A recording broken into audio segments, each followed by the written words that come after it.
24 सितंबर को लद्दाख में पुलिस की गोली से 4 जवानों की मौत हो गई और फिर एक हीरो अचानक रातों रात देशद्रोही बनाकर गिरफ्तार कर लिया जाता है। नाम है एक्टिविस्ट सोनम वांगचुक, जो अब जोधपुर की जेल में है क्योंकि उनकी मांगे थी कि लद्दाख को राज्य का दर्जा दिया है। उनकी मांग थी कि संविधान के अनुसूची में 6ठी अनुसूची में लद्दाख को शामिल किया जाए ताकि यहाँ की संस्कृति और जमीन की पहचान सुरक्षित रहे। लेकिन शांतिपूर्ण विरोध प्रदर्शन अचानक हिंसा में कैसे बदल गया, ये समझ से परे है। प्रदर्शन के दौरान भीड़ ने स्थानीय बीजेपी कार्यालय और कुछ सरकारी वाहनों में आग लगा दी थी। सुरक्षा बलों और प्रदर्शनकारियों के बीच झड़पें हुई, पुलिस ने लाठीचार्ज किया, गोलीबारी की, रबड़ की गोलियां चलाई और नतीजा 4 लोगों की मौत हुई, 80 से ज्यादा लोग घायल हो गए। और हिंसा का आरोप सीधे सीधे सोनम वांगचुक पर लगा। फिर क्या था, उन पर एनएसए यानी राष्ट्रीय सुरक्षा अधिनियम लगा दिया गया और उन्हें जोधपुर में सेंट्रल जेल में भेज दिया गया। और यहीं पर एंट्री होती है एक बड़े राजनीतिक चेहरे की, राहुल गांधी की।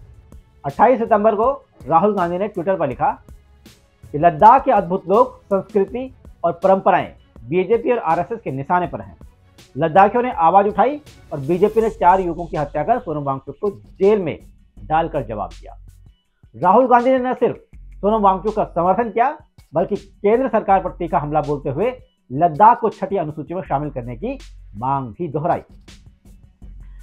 दूसरी तरफ सरकार ने कहा कि वे लेह, अपेक्स बॉडी और कारगिल डेमोक्रेटिक अलायंस के साथ बातचीत कर रहे हैं।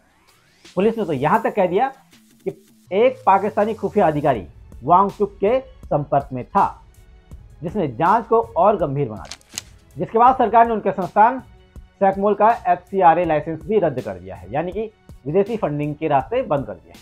खैर, विदेशी फंडिंग कितनी हुई ये आपको पता है, 4-5 लाख की हुई थी इतने सालों में। चलिए इस बात को जाने देते हैं। अब जो है सोनम वांगचुक, उनका संघर्ष अब सिर्फ लद्दाख की राजनीति तक सीमित नहीं है, अब ये पूरे देश में बहस का मुद्दा बन गया है।